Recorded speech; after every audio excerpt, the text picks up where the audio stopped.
Juste quelques petits mots de présentation. Pour ceux qui ne me connaissent pas, je m'appelle Patrice Gros, je suis auteur d'un blog qui s'appelle Éveil impersonnel. Et à ce titre, je reçois de la part de certains éditeurs quelques ouvrages intéressants que je suis amené à présenter sur ce blog, dont l'ouvrage de Céline Lamour.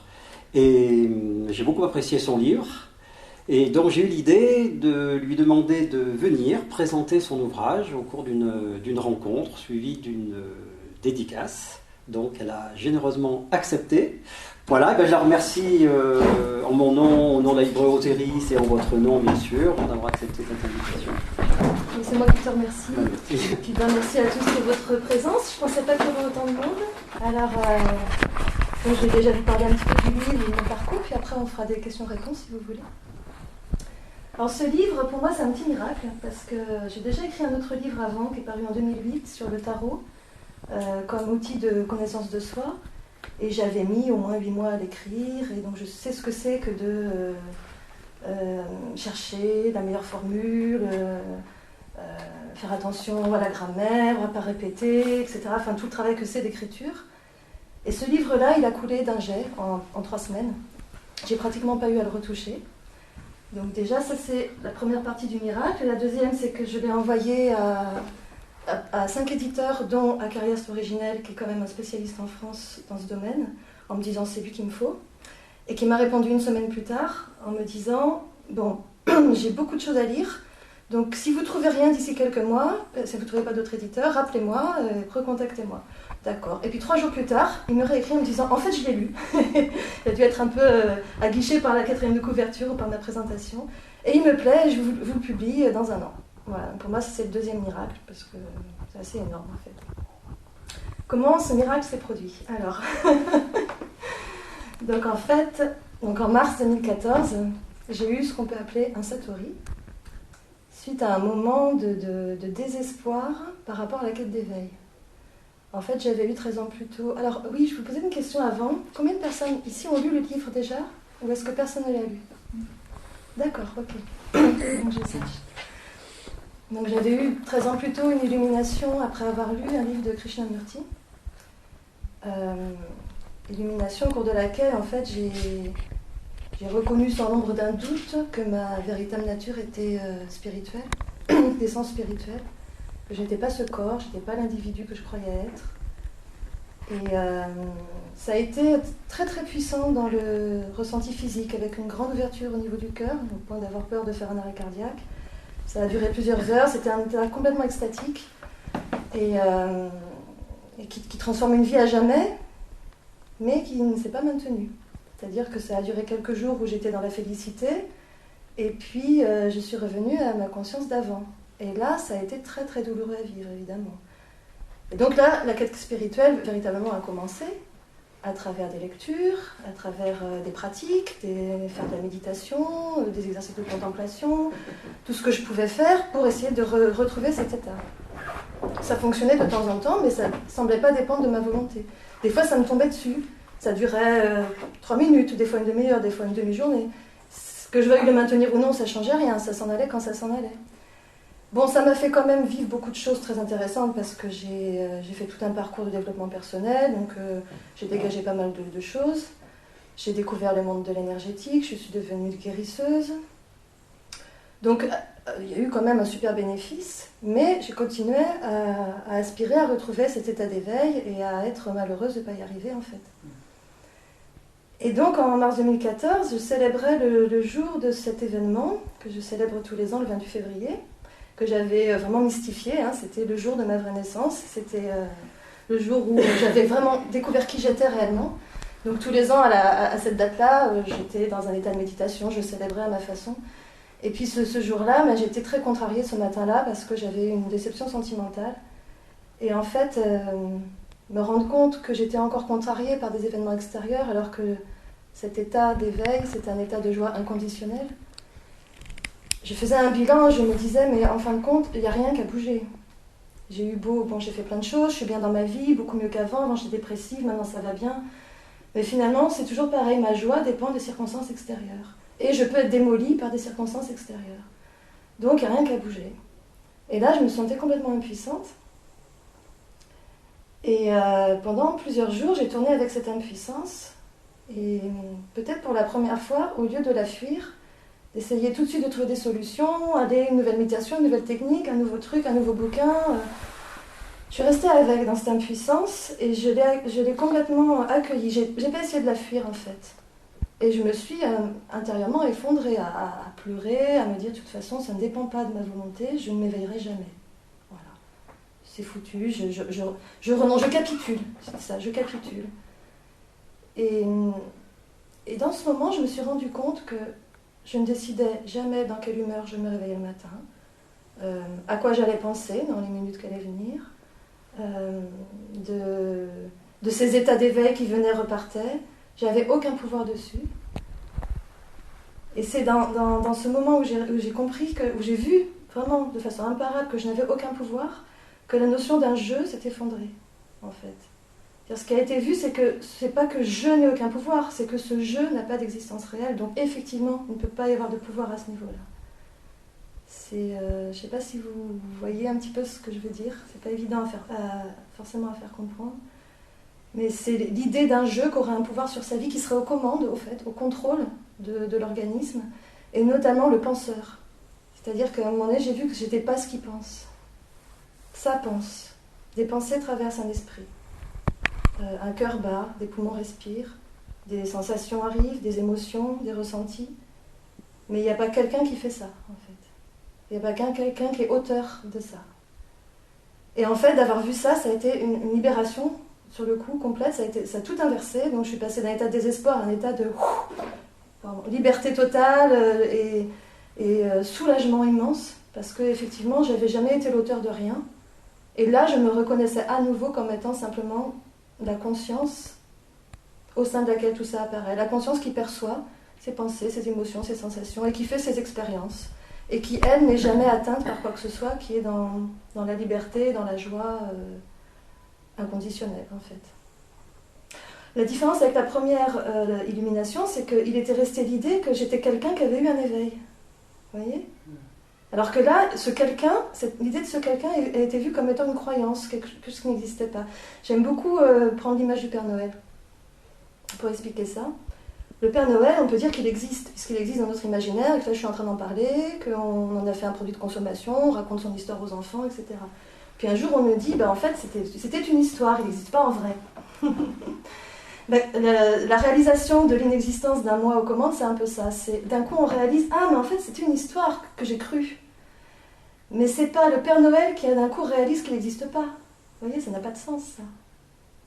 Donc c'est la conscience qui en fait à ce moment-là voit l'illusion dans laquelle elle avait été prise.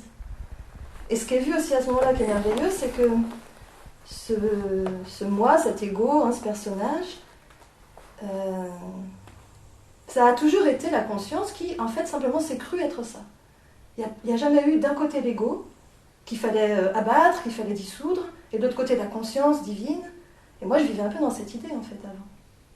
Qu'il fallait combattre cet ego, il fallait le dissoudre, fallait qu'il meure. C'est ce qu'on dit beaucoup, on se retrouve beaucoup dans beaucoup d'ouvrages spirituels ou dans des transmissions qui peut-être sont simplement mal comprises. Mais cette idée de mourir à l'ego ou de faire mourir l'ego, en fait, moi, ça n'avait vraiment aucun sens. C'est juste que l'ego, c'était une croyance. Ce qui doit mourir, c'est pas l'ego, c'est la croyance que je suis ça. Voilà. Ça, on peut dire ça meurt, encore que c'est pas vraiment une mort, c'est juste une reconnaissance d'une illusion. Voilà, et de ça a découlé plein de... Donc il y a ce Satori qui arrive, et puis alors là, il découle plein de prises de conscience au sujet du libre arbitre, qui découle, cette notion s'effondre complètement. Donc pas de faute, pas d'erreur, pas non plus de mérite, et tout ça s'effondre avec. Et c'était tellement fort au niveau des prises de conscience que je me suis mise à écrire tout ça en fait. Et je me suis rendu compte au fur et à mesure que j'écrivais un livre était en train de s'écrire, et c'est celui-là. Voilà. Après, j'ai au début du livre fait une petite rétrospective de mon parcours pour dire comment j'en suis arrivée là. Puis la suite du livre, c'est écrit au jour le jour de ces prises de conscience suite à ce Satori. Donc, ça a duré à peu près 3 semaines. Pendant ces 3 semaines, j'étais vraiment dans la perception impersonnelle. Il n'y avait plus la notion d'un jeu. Ça revenait par moments, et là, il y avait un petit combat qui se livrait.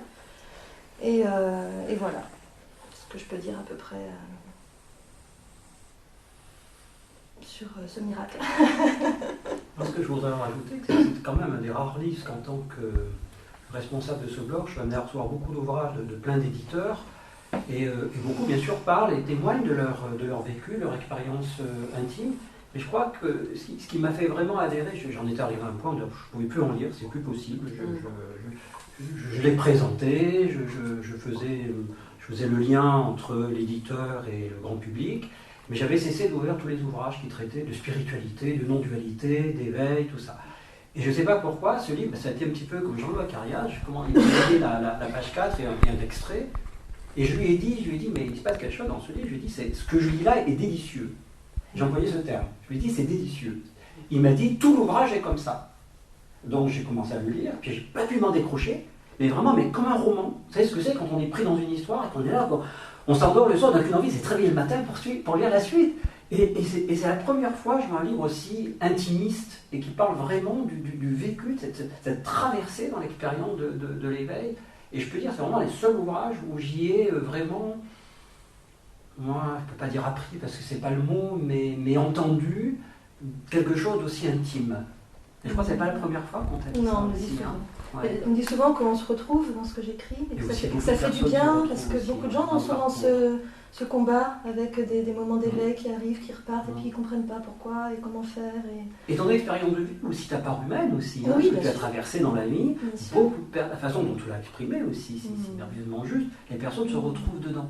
Et ça fait complètement écho au vécu de chacun. Ouais. Beaucoup de gens me disent je l'ai lu à toute vitesse et puis maintenant je vais le reprendre doucement. Parce qu'on se laisse emporter dans le... Oui, parce que c'est du vécu, c'est ça qui plaît, bien sûr. Et les questionnements aussi, à un moment donné, il y a un chapitre où tu dis, bon ok, maintenant il y a eu cette reconnaissance, comment est-ce qu'on peut la transmettre? Comment est-ce qu'on peut aider une personne aussi à reconnaître ça? Attends, c'est vachement pertinent ça, de une personne, elle a ce vécu, cette reconnaissance, cette nature non duelle, et comment on peut le communiquer? Comment est-ce qu'on peut le transmettre? On ne peut pas le transmettre, mais en même temps, comment on peut aider une personne à arriver à la même reconnaissance? C'est pas tout le monde qui va oser partager ça. Mais c'est vrai que ça m'a échappé. Moi, je n'ai pas écrit ce livre, il a été écrit. En plus, dans la perception dans laquelle j'étais à ce moment-là, c'était vraiment ça. Il était écrit, il n'y avait plus de jeu qu'il écrivait. Et je sentais bien qu'il se passait quelque chose, et je me disais, oh ça, il va être publié ce bouquin. Je le sentais, quoi. Voilà, c'était... je trouvais que ça me dépassait. Voilà, est-ce que vous avez des questions? Est-ce que... par rapport à ce que je viens de partager déjà? Qu'est-ce que ça a changé pour ta vie après? Très bonne question, bien sûr. Alors, beaucoup plus de légèreté. La plupart des choses qui arrivent ne sont pas vécues de façon personnelle. Ça peut... Il y a encore des vieux réflexes de conditionnement qui... ça m'arrive à moi. Et puis très vite, c'est vu. Et là, c'est... Ah mais non, c'est pas comme ça. Et là, c'est... voilà, je porte plus de poids, quoi. C'est... voilà, c'est... Que ce soit dans les critiques ou dans les compliments qu'on peut me faire, c'est pareil. Dans les deux sens, il y a plus... ce que va me dire une personne de moi-même, je pense que c'est un point vraiment important dans nos vies à tous, c'est que le regard des autres est quelque chose qui anime énormément nos comportements, nos réactions. C'est un poids énorme dans nos vies, le regard des autres. Chez certaines personnes, c'est même handicapant, mais plus ou moins intense, mais pour tous, c'est quand même un point central. Et ça, c'est devenu quelque chose de très très léger maintenant, le regard des autres. Parce que je sais que ce que l'autre voit de moi, c'est ses représentations par rapport au conditionnement qu'il a dans sa tête. Ça ne me concerne pas, en fait. Que ce soit dans un sens ou dans l'autre. Voilà. Donc, alors évidemment, il y a le côté, on ne peut plus être fier, machin, tout ça. Ça, c'est un peu le revers de la médaille. Mais bon, qu'est-ce qu'on gagne plus de culpabilité, plus de choses comme ça, en fait. Plus de peur de faire des erreurs. Ouais. Les drames perdent leur intensité. Ah mais complètement, voilà. On ne peut plus prendre les choses personnellement. Il y a plus de drame. Et une saisie. Donc, autre chose aussi qui est très puissant, c'est qu'il y a un accueil de ce qui est ressenti. Il n'y a plus de lutte contre ce qui est ressenti. Donc il peut y avoir un événement difficile qui va générer une tristesse ou une colère. Et là, je ne vais pas essayer de fuir l'émotion, c'est ok d'être triste, je reste avec ça. Comme j'avais fait avec l'impuissance, je reste avec la tristesse et je m'aperçois qu'elle passe, elle traverse. et c'est fini. Voilà. Donc ça aussi, ça s'entretient pas. Il ne s'entretient pas des choses émotionnelles qui vont se cristalliser, qui vont créer des nœuds, Et voilà, il y a un accueil de plus en plus de tout ce qui arrive, quoi que ce soit et tel que c'est. J'ai très bien ressenti l'authenticité de vos démarches. Ok. Moi, il m'a fallu tellement d'années pour approcher ce que vous avez dit, jeune comme vous êtes, je trouve que c'est très encourageant. Super, ouais. Quel est votre parcours, ou votre expérience? J'ai écrit 2 livres aussi, qui sont parus à l'original. Ah oui, c'est vrai. Oui. Ah, c'est quoi votre nom, prénom? Alors, Henri Damé. D'accord, j'ai pas eu connaissance. Ils sont moins optimistes sûrement que le vôtre. Ah bon? Moi j'ai vu plutôt le côté un peu noir des choses. Ah. Par exemple, Regard sur la condition humaine, c'est le dernier. Oui. Orgueil ou stupidité. Non, pas orgueil. Génie ou stupidité. Et à partir de là, je suis entré dans un processus où je me suis rendu compte des constats que vous avez fait vous-même. C'est-à-dire que, en fait, on croit diriger, on ne dirige rien. Tout à fait. Tout à fait. Ça, c'est puissant. Ça, c'est puissant. Alors, ça peut faire très peur. Oui.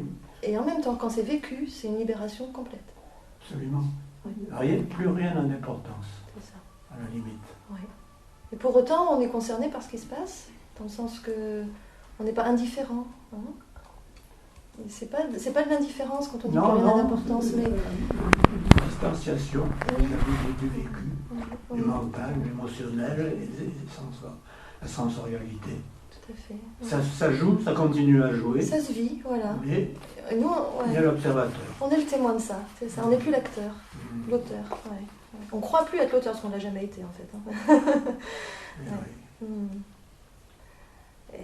Mais il faut reconnaître que c'est assez... vous l'avez tellement bien expliqué, mais en général, c'est assez inacceptable pour quelqu'un qui est dans son intellect, qui protège son mental, qui a ses idées bien préconçues à lui-même.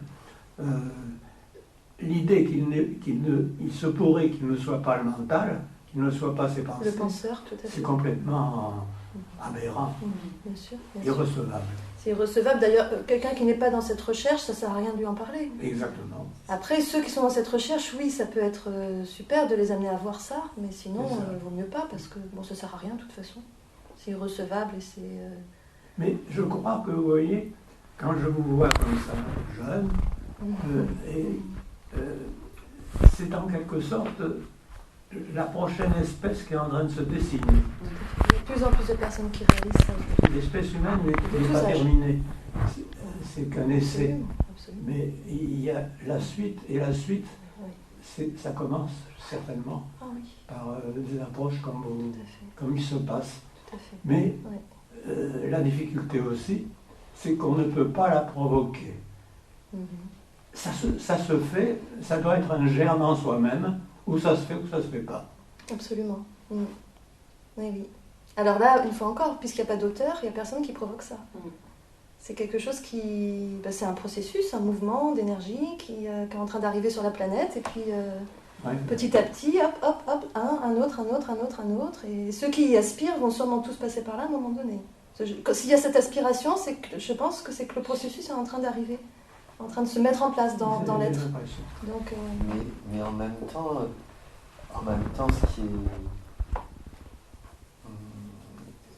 ce qui touche aussi, c'est qu'en même temps, quand ça arrive, celui qui a cherché de voir que c'est une telle folie, ça a été ça, c'est un truc de... Moi, ça a été la première chose qui à la fois... à ma fois faire pleurer, mais à la fois de se dire mais quel délire, dans quel délire de cette recherche, parce qu'à un moment donné, pour des chercheurs, donc il y a à la fois ce que vous dites, à un moment donné, pour des chercheurs, enfin certains, moi j'ai passé une grande partie de ma vie en Inde, dans des histoires, dans des ashrams, des machins, le truc, et à un moment donné, quand tout ça s'effondre, parce que c'est, même cette ce mec qui a cherché, c'est lui qui s'effondre en fait. Quoi. Et c'est ça qui devient dingue. Et c'est moi, ça avait été ça. Enfin, en tout cas, ça avait été ça le gros truc en même temps. Ouais, la folie de cette recherche, quoi, quand même, quelque part. Mais en même temps, ça s'est fait comme ça, et sûrement qu'il n'y a eu pas d'autre façon. La folie, c'est de s'être approprié la recherche. Oui, voilà. En fin de compte, parce que cette recherche, elle n'était que le reflet d'un processus qui était en train de se passer, d'une aspiration. Oui. Donc du coup, et oui, d'avoir cru être le chercheur. Voilà, c'est ça. Ouais, ça c'est. Et ça a été bien vécu pour toi, cette réalisation-là ça a été vécu bizarrement parce que, si tu veux, c'était un moment où j'allais devenir. Je suis parti d'une lignée du Kriya Yoga, donc j'allais devenir instructeur, tout ça, et c'est à ce moment-là que la vie m'a balayé, que voilà, je suis parti, j'ai devenir prendre mes vœux de mode, j'ai tout quitté, toute cette histoire, et donc il y a eu un moment assez une forme de dépression, comme aussi, c'est-à-dire, et pareil, animé par quelque chose que je ne comprenais pas pourquoi avoir consacré toutes ces années, tout ça, et puis tout d'un coup, lâcher l'affaire le jour où quelque part, j'ai tellement de respect aussi pour mon maître spirituel, je dois dire, il y a aussi ça aussi qui tu vois, qui m'avait aussi alimenté le côté dépressif. Voilà, donc c'est venu, et après justement, ça a pris cette forme-là, quoi. Mais est-ce que c'est pas parce que le chercheur est arrivé à bout de course que la bascule s'est faite? Ouais, elle s'est pas faite de suite, hein. Ça s'est fait après. Il y a eu plusieurs. Avant que ça se fasse, il y a eu un moment dépression, c'est peut-être un mot fort, mais en tout cas, où pour la vie, pas de Tintin. Mais oui, un moment un peu d'impuissance, de désespoir.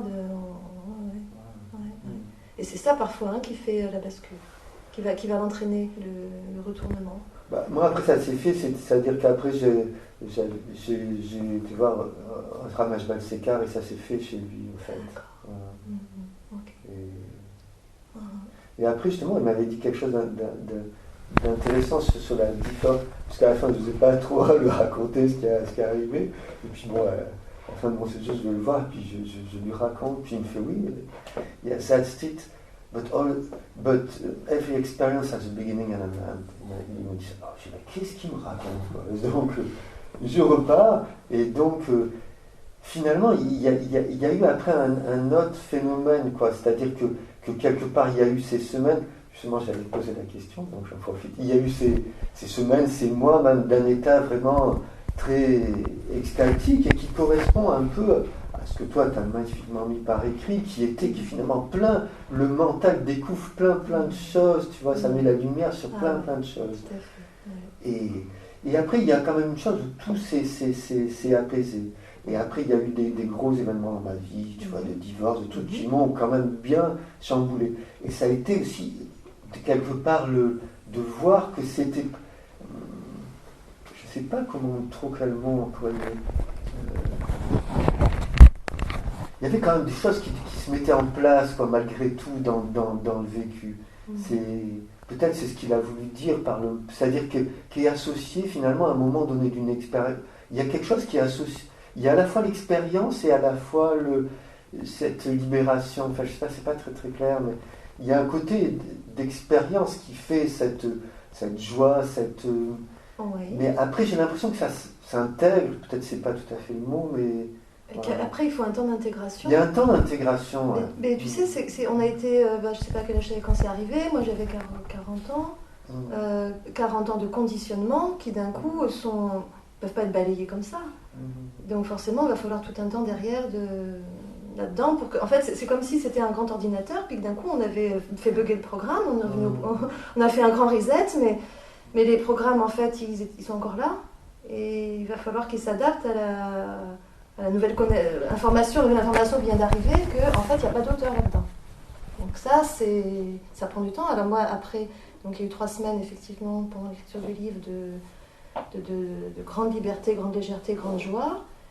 Et puis, petit à petit, ça a commencé à être... j'ai commencé à sentir à nouveau l'impression d'être un individu qui revient, de plus en plus. Et puis, j'ai eu une hernie discale. Très violente. C'est vrai. Et là, alors là, ça a été, je suis quelqu'un qui souffre. Là, c'était tellement violent qu'il n'y avait plus du tout de distance avec ce qui se passait. J'étais à nouveau quelqu'un à qui il arrive quelque chose et qui comprend rien à ce qui se passe. Pour comment c'est possible, après avoir vu tout ça, que d'un coup, tout s'effondre, parce que dans le corps, c'est un effondrement. Une hernie discale, là, vraiment, elle était vraiment violente. Hein. J'étais couchée pendant les 2-3 premiers mois, je ne pouvais plus rien faire. Et elle a duré 8 mois, mais bon, après, 2-3 premiers mois étaient très durs, après petit à petit ça a été mieux. J'ai commencé à retrouver une vie normale au bout de 8 mois. Et je me suis rendu compte en fait, j'avais peut-être eu besoin de ce temps, parce que pendant le moment où j'étais que dans la souffrance, le mental, il avait complètement déconnecté. Je pouvais plus penser, je pouvais plus écrire, je pouvais plus lire, je pouvais plus... D'ailleurs, je suis en train d'écrire la suite où je raconte ça, qui va paraître normalement. Et l'éveil, il ne fallait même pas m'en parler. Mais ça ne m'intéressait même plus. Moi, ce qui m'intéressait, c'est comment je fais pour survivre à cette douleur. Et en fait, pendant ce temps-là, donc, ça a stoppé toute activité mentale. Et quand elle est revenue, il s'est passé qu'il y avait un œil qui voyait toutes les pensées. Je n'avais pas ça avant. Il voyait toutes les pensées. Et c'était pas forcément confortable. Un peu fatigant. Je ne peux plus penser tranquille. Et là, j'ai vu effectivement tout un processus se faire. Je vois les pensées, je les crois pas. Enfin, voilà, les pensées sont vues, elles sont crues ou pas, etc. Il y a tout un processus de réagencement en fait qui s'est fait, qui est encore en cours, bien sûr. C'est pas fini. Ouais, voilà, il y a toute cette histoire. Après, qui je pense est vachement différente selon les personnes. C'est curieux parce que j'ai eu une hernie discale comme toi pendant un mois, j'étais cloué, et c'est vrai que ça. Et j'ai entendu d'autres témoignages de personnes qui derrière ont eu genre une fibromyalgie, des gros problèmes physiques. Voilà, je suis naturopathe, tu vois, en plus ça a été le truc. Alors, je rassurer tout le monde, il y a aussi, je connais aussi des gens qui n'ont pas du tout de problème de physique derrière, hein, parce qu'il ne faut pas croire que c'est une conséquence systématique, pas forcément. Non, moi ça a été ça. Ça veut dire que c'est le corps qui se réajuste à cette nouvelle fréquence énergétique. Il est possible qu'il y ait des programmes inconscients qui viennent d'un coup se manifester dans le corps. Donc là, il y a un décodage à faire sûrement, une vieille blessure qui fait « Ouh, je suis là voilà. Quelque chose comme ça qui se passe. Et est-ce qu'on peut faire parallèle avec le fait que certaines traditions, on travaille déjà la matière du corps, on le réajuste, on parle du yoga, le kriya, et qu'il faut de manière subtile, lorsque cette puissante énergie qui pourrait être dévastatrice pour l'organisme, comme tu l'entends, ce mental conditionné, a déjà été comme préparé pour pouvoir accueillir cette somme d'informations. Et à ce moment-là, la rencontre se fait entre le corps et cette qualité. C'est super intéressant, parce que tu vois, après, donc, il y a eu après ces années, ce moment de veille avec Rav et tout ça, j'ai plus pratiqué le kriya. Mais tout ça ne s'oppose pas. Enfin, finalement, et ma méditation est devenue complètement différente. D'abord, elle n'est pas austère, elle est une espèce d'offrande, elle est un plaisir, voilà. Ça a complètement changé. Il n'y a plus le mec qui est en train de méditer, d'essayer de trouver quoi que ce soit. C'est ça, tout à fait. Il y a une espèce d'offrande, c'est pareil et pour c'est beau. Oui, tout à fait. Il y a eu d'abord un stop, je ne pouvais plus méditer, je ne savais plus de sens, etc. Puisqu'il n'y avait plus de chercheurs. Puis petit à petit, il y a eu juste l'envie de s'asseoir et de se poser dans la présence. Puis oui, mais c'est ça la méditation. C'est juste ce plaisir-là, je ne cherche rien, juste le plaisir d'être là, avec ce qu'il est. Voilà. Donc c'est pareil, finalement la pratique a repris, mais avec une autre façon de la vivre. Pas dans la recherche, pas dans l'attente d'un résultat. Ça, c'est merveilleux aussi. Parce qu'on est quand même coincé dans un paradoxe, à la fois c'est quelque chose qu'on ne peut pas décider d'obtenir, mais en même temps on ne peut pas le fuir non plus. On est quand même coincé dans quelque chose, c'est comme un tuyau où on ne peut pas aller ni à droite ni à gauche, et on est coincé là, et qu'est-ce qu'on peut faire, quoi? Qu'est-ce qu'on peut faire? Qu'est-ce qu'on peut faire? Moi je dirais, on laisse être ce qui est en train d'être. C'est-à-dire, on a une recherche, on a une aspiration, on a une attente, ok, on suit. On suit ça. On peut commencer à se mettre dans la tête, de toute façon, il n'y a personne. Tant que ce n'est pas réalisé, si ça reste un concept, ça va pas être utile de se dire, il n'y a personne, donc ça ne sert à rien que je fasse quoi que ce soit. Il y a un processus qui se fait et qui se manifeste par j'ai envie de trouver des réponses, j'ai envie d'aller à des conférences, j'ai envie de méditer, de pratiquer. Eh bien, allez-y, faites-le. Simplement, vous ne mettez pas en charge d'un résultat par rapport à ça. C'est-à-dire que s'il n'y a pas de résultat, vous n'êtes pas fautif. S'il y en a, c'est pas grâce à vous. Enfin, il y a ce côté... Voilà, avant, à chaque fois que j'avais un résultat suite à une pratique et que et que ça voilà, par exemple, un moment d'éveil qui durait 1 heure et puis hop, ça s'effondrait, ah bah ça y est, j'étais en échec.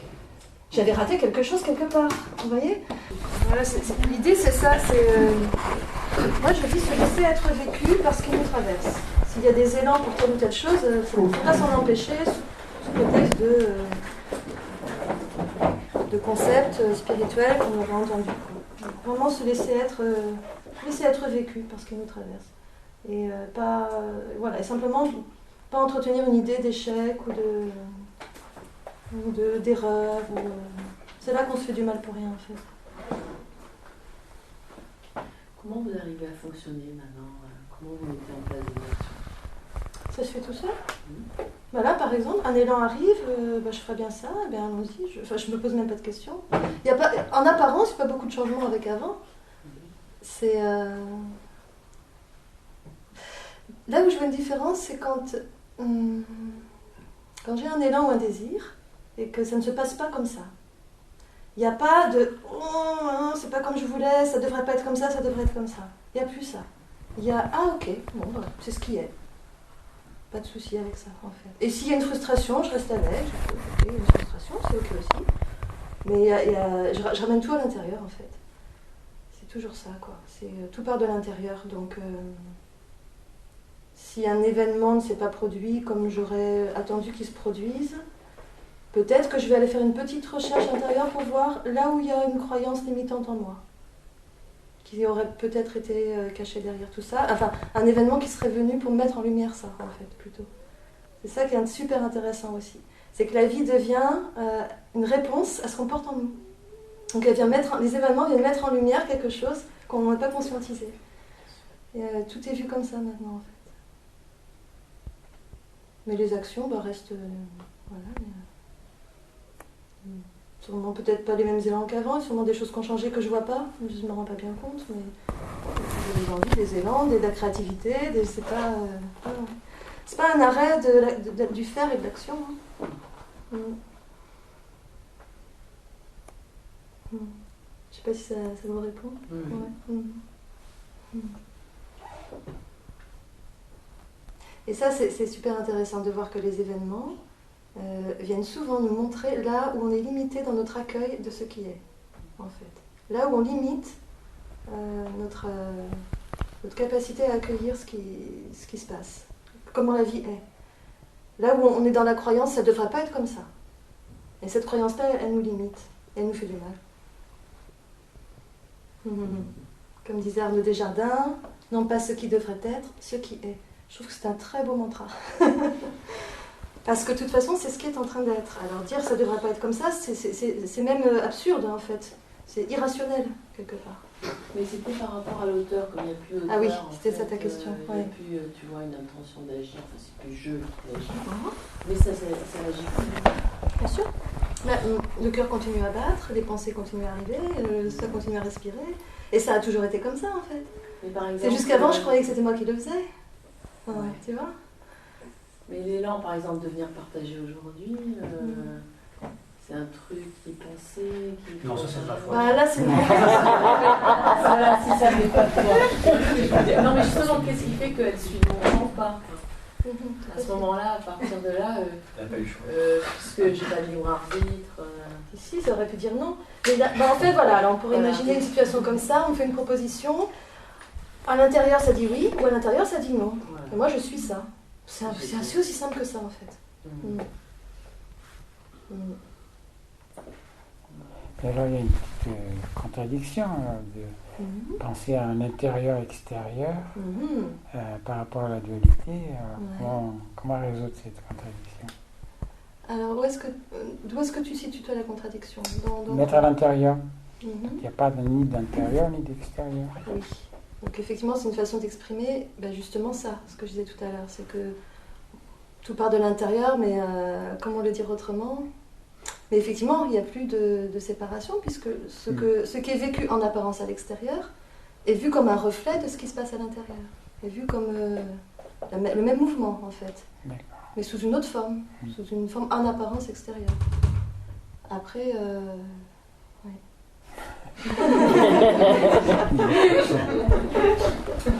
C'est la porte qui a dit. Elle est d'accord.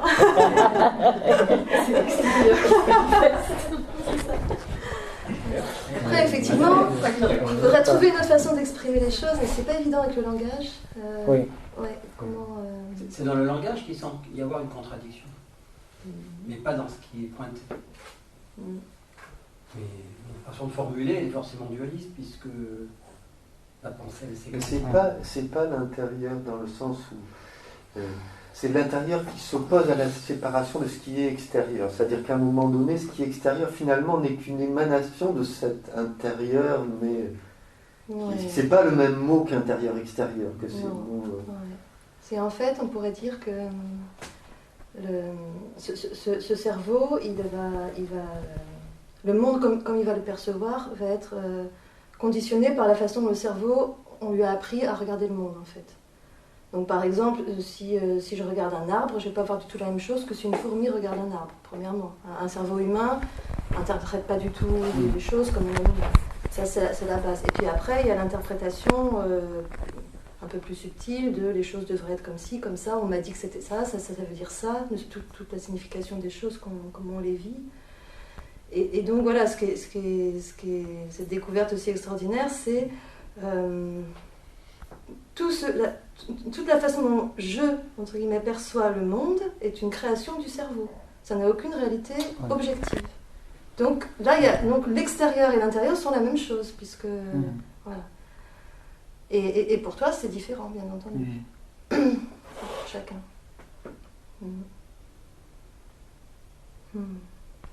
Est-ce qu'on peut appeler ça des conditionnements? Oui, tout à fait, c'est exactement ça, bien sûr. Moi, je voulais savoir d'où viennent les pensées qui nous traversent. Je ne sais pas si vous avez une explication.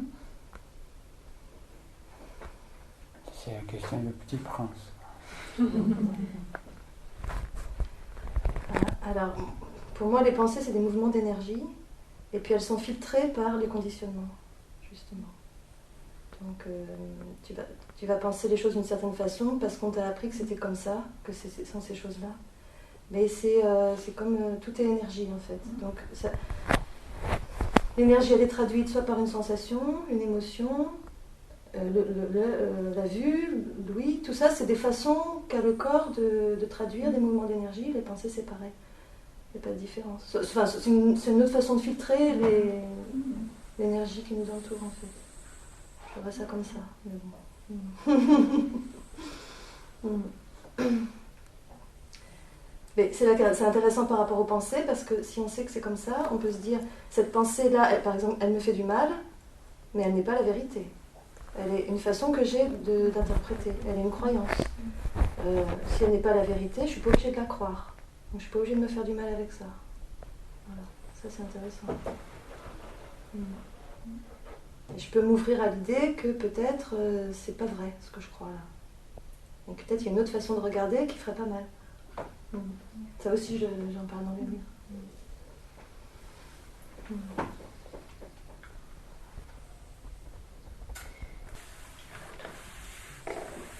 J'ai bien aimé cette notion de prendre responsabilité des émotions, même s'il n'y a personne pour... Mais de ne pas rejeter la faute sur l'environnement, sur les autres. Mais c'est pas évident. Hein. C'est pas évident, Pas évident. Comment est-ce qu'on arrive à dire bon, c'est vraiment tout ce qui émerge émotionnellement, ça vient d'ici. Oui, ça vient d'ici. C'est pas... Ouais. Et je pense que c'est un processus qui se fait tout seul aussi, une fois qu'on a réalisé tout ça. Alors en fait, on va avoir peut-être une réaction comme avant au départ, puis d'un coup ça s'arrête et ça fait bah attends, là, c'est pas comme ça. L'autre, il est bien comme il est. Hein. S'il y a un problème, c'est moi là qui suis en réaction avec le comportement de l'autre, mais lui, il est vraiment pour rien. Et en fait, comment on fait? Je n'ai pas de recette parce que ça se fait tout seul. Une fois que, en fait, le cerveau, il est simple. Hein, quand il reçoit des informations, il les engrange, là, il les met quelque part, et dans la situation, à un moment donné, il va les ressortir. Voilà, donc si on est vraiment convaincu profondément que tout part de notre ressenti, à un moment donné, dans une situation, ça va revenir et ça va modifier notre façon de réagir.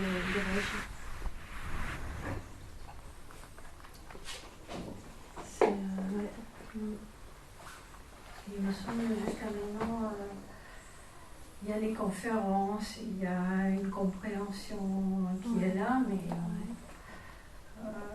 t'as pas l'impression que ça... Dans les conditionnements, quand ça se met en marche. Tu t'en rends compte toujours après coup. Que tu étais en réaction et que... Oui, mais à un moment où tu t'en rends compte, tu peux déjà faire ce petit retour sur toi. Et du coup, ne pas entretenir encore envers une personne quelque chose que tu avais ressenti et que souvent on entretient longtemps ou que... Tu vois ? Le moment où tu t'en rends compte, c'est le moment où, tiens, dans le cerveau, ça a tilté. Ah, au fait, c'est peut-être pas comme ça. Il y a peut-être une autre approche. Tiens, je vais regarder ça. Plutôt que de dire « Ah mince, j'ai encore...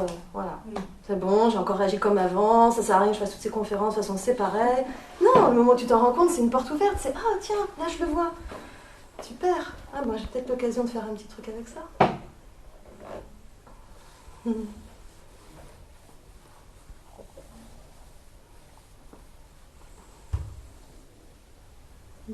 À un moment donné, après l'hernie discale, quand le mental est revenu puis que je voyais toutes les pensées, il y avait des réactions comme ça, d'agacement face à certaines pensées en fait, de trucs que je trouvais complètement inutiles et débiles, qui se répétaient en boucle. Je me disais, mais à quoi ça sert sous ces pensées là et ça a duré un petit temps et puis ça devenait de plus en plus pénible.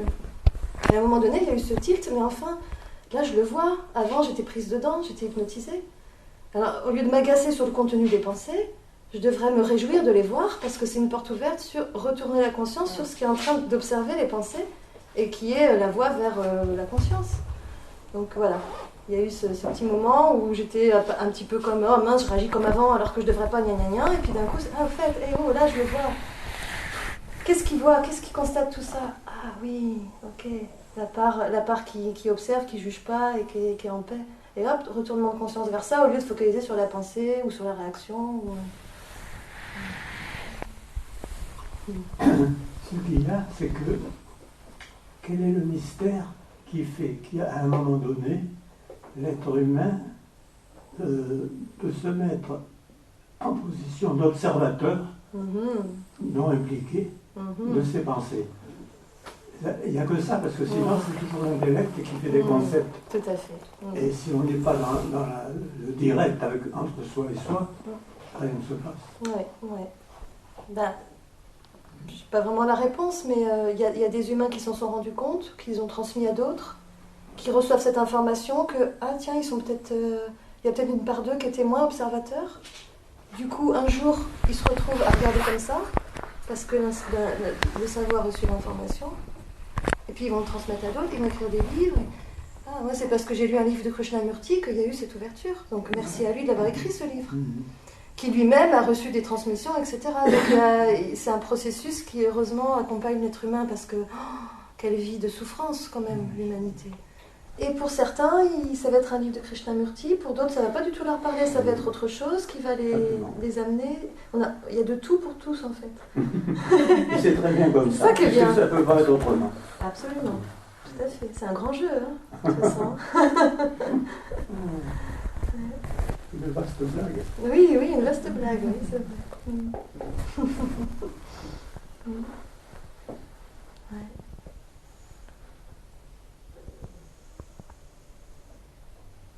En même temps, c'est magnifique. Toutes les expériences sont faites. J'imagine que toutes les expériences sont faites, je ne sais pas, mais tout ce qui est possible d'être fait est fait, quoi. Moi, le point où j'ai rien résolu, c'est de me dire, mais quel est le phénomène qui fait que je sois dans ce corps? Tu es dans ce corps? Tu en es sûr? Est-ce que c'est pas plutôt le corps qui est en toi, qui apparaît en toi? Oui, c'est juste. Mais ce phénomène qui a fait que la manifestation est arrivée, et dans cette manifestation, il y a un corps qui a été nommé tel nom, tout ça, mais en fait, il n'y a rien dans la personne. Ça, c'est inexplicable. La grande question, pourquoi il y a la manifestation, en fin de compte? C'est ça ta question? Oui, on peut répondre que par le ne sait pas. On ne sait pas. On ne sait pas. Peut-être pas de sensation. Il y a un moment où on peut non savoir, on plonge dedans, il n'y a que ça. Il n'y a plus rien d'autre, on ne peut plus. Ouais. Conceptuellement, on les a tous utilisés, les concepts. Et on est arrivé à rien.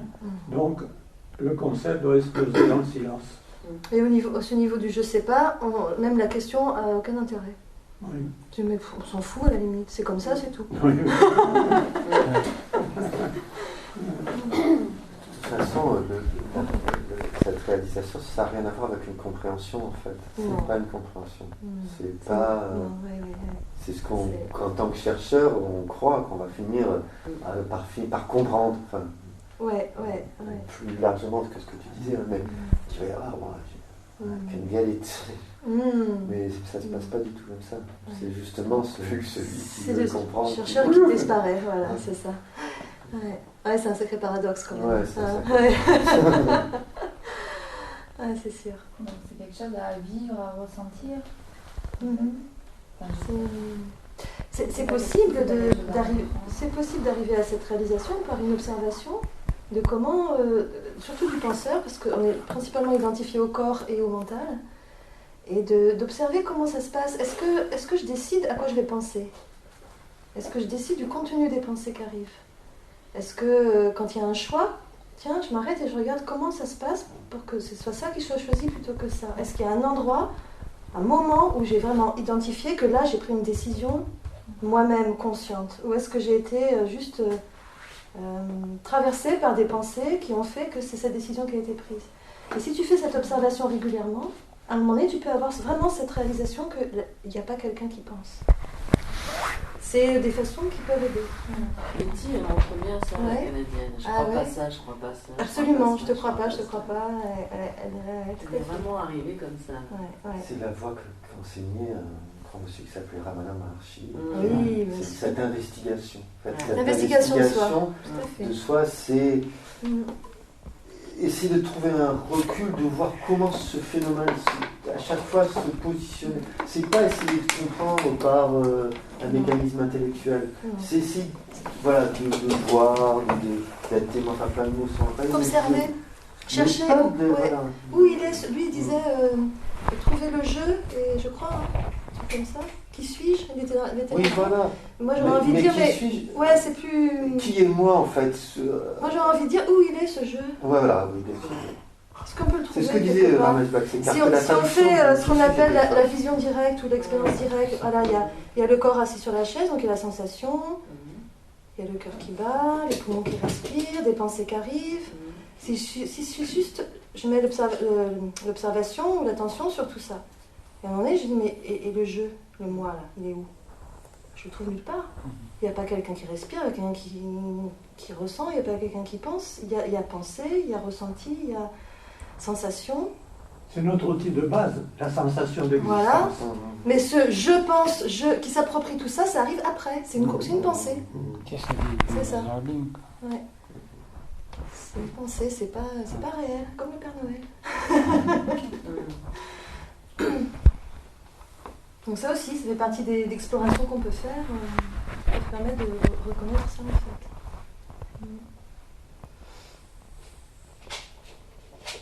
fait. Parce que le comprendre intellectuellement c'est possible, mais ça suffit pas, et puis ça peut même mettre encore plus l'embrouille après.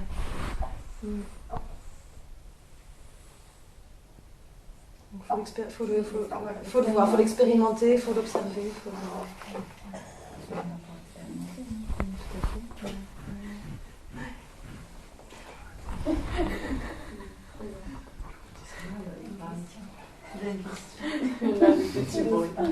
Alors la joie d'être, donc quand ça se révèle, c'est la joie. Ah oui, c'est ça, c'est la joie. Parlez-nous de la joie. Avant, c'est pas la joie. Avant, c'est la joie conditionnelle. C'est la joie quand j'obtiens ce que je veux, puis c'est le désespoir quand j'obtiens pas ce que je veux, ou la colère, voilà. Là, c'est la joie du fait d'être. Il n'y a pas de condition à cette joie, c'est le fait d'être qui apporte cette joie en fait. Pour ça, la joie d'être. Pas la joie d'être quelqu'un, d'être ceci, d'être cela. La joie d'être, point. Parce que finalement, la conscience, c'est être, et la conscience, je dirais que c'est la même chose. C'est le fait de sentir qu'on est, qu'on existe. Si on reste juste avec ce « je suis », sans définition, je suis pas ceci, je suis pas cela, juste « je suis », le fait d'être. Et qu'on reste vraiment là-dedans, profondément, il y a une joie qui monte. Enfin, c'est à expérimenter aussi. C'est pareil. Puis ça, c'est toujours là. On est tout le temps, même si on ne s'en rend pas compte.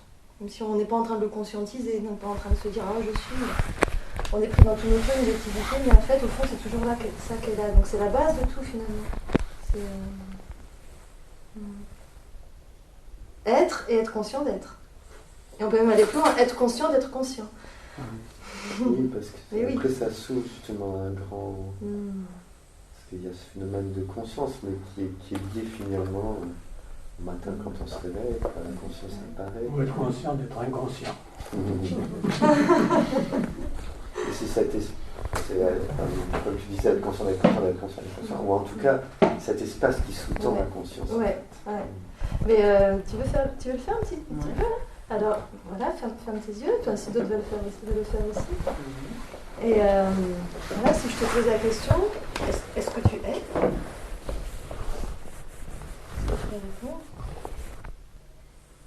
Est-ce que tu es? Alors, est-ce que tu pourrais là ne pas être? Non. Donc tu es? Non. Ok. Alors ressens ça que tu es, simplement.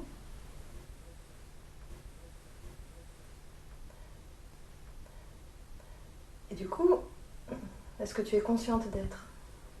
Oui. On met ton attention là-dessus, être consciente d'être. Tu sens ce que ça fait?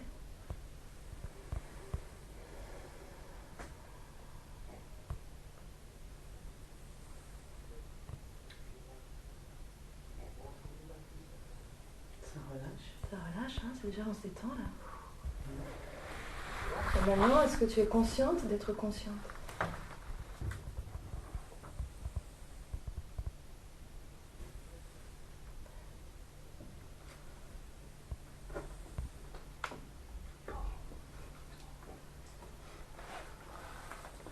Ou est-ce que tu es consciente d'être consciente d'être? C'est encore plus vaste. C'est encore plus vaste. Voilà. Reste avec ça. Goûte les qualités de ça. Comme c'est vaste, comme c'est paisible.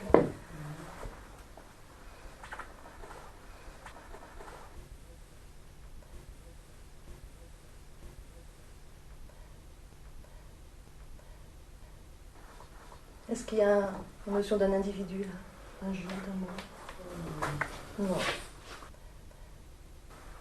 Est-ce qu'il y a un problème avec quelque chose?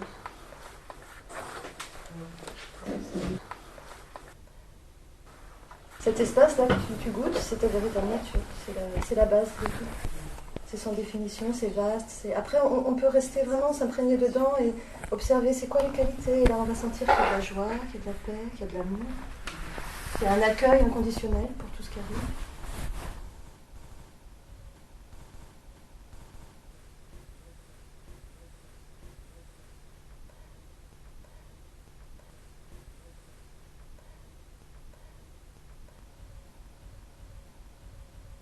Tu le ressens? Super. Merci. Avec plaisir.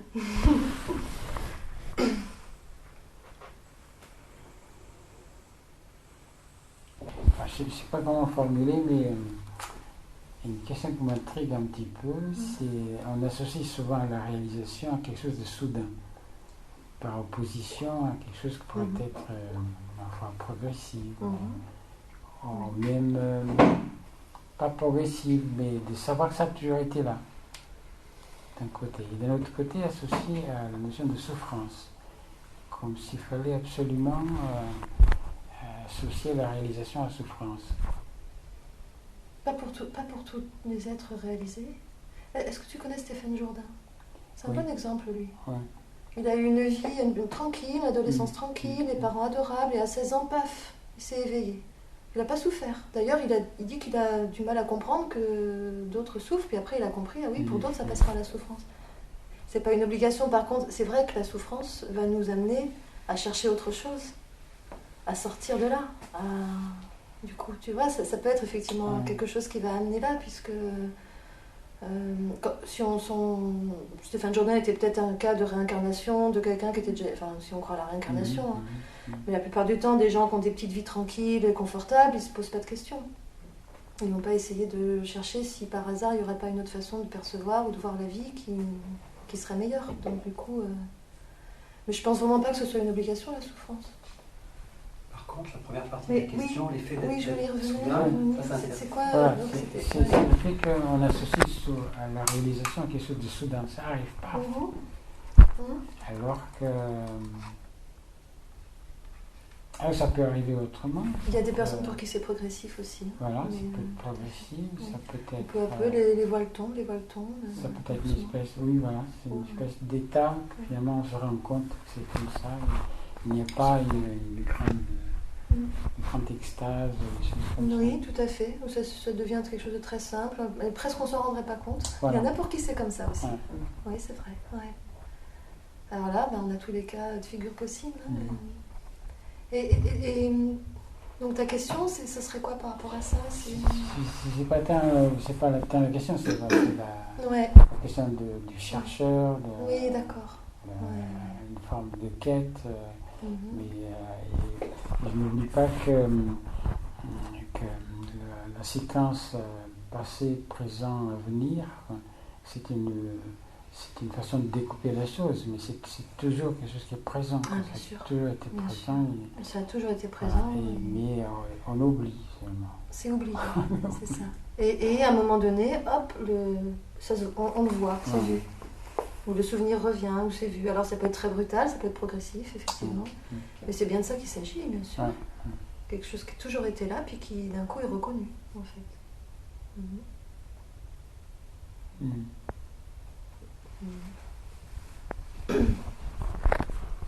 Le paradoxe de l'histoire du chercheur, c'est qu'en même temps, ce qui est vu, c'est que c'est une espèce de folie, parce que c'en est une complète. Mais en même temps, c'est vu que ça ne jamais, de toute façon, c'est ce qui était, ça n'aurait jamais pu être. Ça aurait pas pu être autrement. Voilà, même la question ne se pose même pas si ça aurait pu ou pas. Enfin, moi, ça m'a fait rire. Tu vois, pour toi, apparemment, tu t'es dit quelle folie. Oui. Moi, je me suis marrée en me disant. Moi, il y avait un gros soulagement quand même, tu vois. C'est ça. En me disant, mais en fait, j'ai jamais rien fait déjà. J'ai jamais. Il n'y a pas eu quelqu'un qui faisait. Et puis j'étais là, mais quel scénario incroyable, c'est déroulé là. Waouh, quand même, ça. Bon, moi je me suis pas retrouvée en Inde et tout, mais pourquoi pas, ça aurait pu. Mais pour tout le monde, c'est un scénario incroyable de toute façon, parce que ça nous emmène dans des trucs. Quelque chose de vertigineux. Ah oui. Et puis moi j'étais émerveillée par justement le processus, comment l'énergie de la vie qui cherche à se réveiller à elle-même avait créé toute cette histoire en fait, à laquelle j'avais cru et tout, et voilà, c'était vraiment drôle en fait.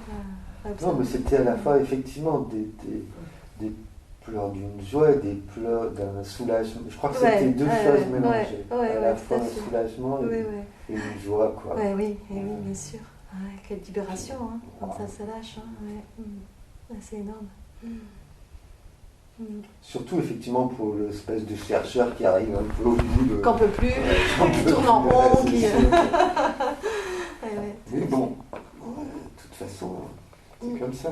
Puis il fallait peut-être ça pour arriver là, voilà, tout à fait. C'est ce que je pensais quand à un moment donné, juste dans ce que tu dis, dans les événements qui viennent, les événements de souffrance, certains... Oui, mais je crois qu'à chaque fois, la vie nous tend... Elle nous présente, à chaque fois, elle nous présente une possibilité de reconnaissance de ce qu'on est vraiment. Et si on ne la saisit pas, attention, la vie s'en fout. Je veux dire, l'univers s'en fout, c'est pas grave. Parce qu'après, on se remet encore un truc, oh là, mon Dieu, mais j'ai eu plein d'occasions et puis j'ai pas saisi. Ça se fait ou pas?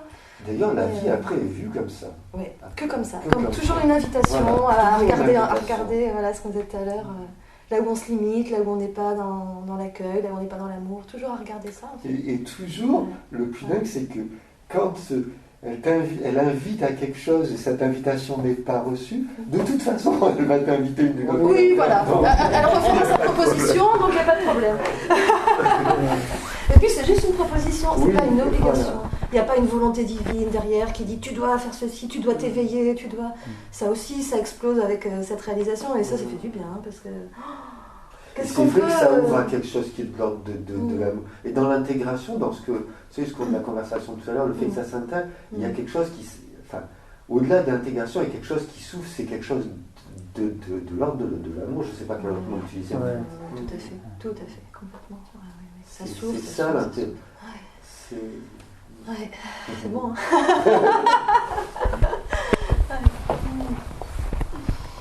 Bon, peut-être qu'on va, je sais pas, il est moins 20, à moins qu'il y ait d'autres... Est-ce qu'il y a d'autres questions?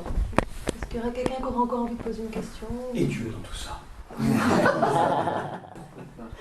Non mais c'est Jacques Chancel. Ah oui. Et Dieu dans tout ça. Je sais pas, on peut peut-être prendre les dernières minutes pour s'il y a des ouvrages qui veulent être... je sais pas, je sais qu'elle a un timing au niveau de sa caisse, etc. C'est qu'il doit fermer à 19h. Donc elle m'avait dit, si toutefois il y a des...